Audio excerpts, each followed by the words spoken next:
Hello' বন্ধুসকল, আজি এক নতুন ভিডিঅ' লৈ মই আপোনালোকৰ মাজত আহিছোঁ। ভিডিঅ'টোত আলোচনা কৰিম আপুনি আপোনাৰ মোবাইলৰ যোগেদি কেনেধৰণে voter I D card download কৰিব।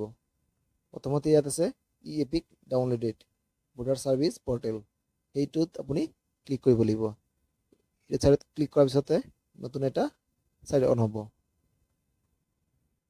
অলপ সময় প্ৰচেছ ল'ব, লোৱাৰ পিছতে আপোনাৰ এটা নতুন ছাইড অন হ'ব। ইয়াতে আহিছে আপোনাৰ লগ ইন আৰু সাইন আপ। আপুনি এটা প্ৰথমত পাছপোৰ্ট বনাব লাগিব। ইয়াতে আপুনি সাইন আপত ক্লিক কৰিব লাগিব। পাছপোৰ্ট আৰু এটা একাউণ্ট বনাই ল'ব লাগিব আপোনাক। প্ৰথমতে ইয়াতে ক্লিক কৰাৰ পিছতে নতুন এটা পেজ অন হ'ব। ইয়াত আছে mobile number, email address, optional আৰু কেপচাৰ কোড। ইয়াত আপুনি মোবাইল নম্বৰটো দিব লাগিব, আপোনাৰ যিটো মোবাইল আপুনি ইউজ কৰি আছে। তাৰপিছত ইমেইল আই ডি যদি থাকে আপুনি দিব, নাথাকিলে নালাগে, অপশ্যনেল আছে ইয়াতে। আৰু কেপচাৰ কোডটো বহাই দিব লাগিব। দিয়াৰ পিছত আপুনি ইয়াতে কণ্টিনিউত ক্লিক কৰিব লাগিব। তলত আছে কণ্টিনিউ, এইখিনি কৰাৰ পিছতে কণ্টিনিউ ক্লিক কৰিব। তাৰপিছতে এটা নতুন পেজ অন হ'ব আপোনাৰ। নতুন পেজটোত আহিব ইয়াত পাছপোৰ্ট আৰু কনফাৰ্ম পাছপোৰ্ট।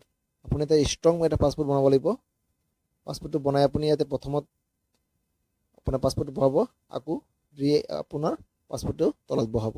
দুবাৰকৈ পাছপোৰ্টটো দিয়াৰ পিছত ইয়াত ৰিকুৱেষ্ট OTP, আপোনাৰ যিটো মোবাইল নম্বৰ দিছে মোবাইল নম্বৰত এটা OTP যাব, OTPটো বহাই দিলে হ'ল। তাৰপিছত আপুনি বেকত গৈ কিনে ইয়াতে মোবাইল নম্বৰটো বহাব আপোনাৰ, আৰু যিটো পাছপোৰ্টটো বনাইছে আপুনি এই পাছপোৰ্টটো ইয়াতে দিব লাগিব। দিয়াৰ পিছতে কেপচাৰটো দিয়াৰ পিছতে আপুনি ইয়াতে কণ্টিনিউত ক্লিক কৰিব। কণ্টিনিউত ক্লিক কৰাৰ পিছতে এনেধৰণৰ এটা অপশ্যন আহিব।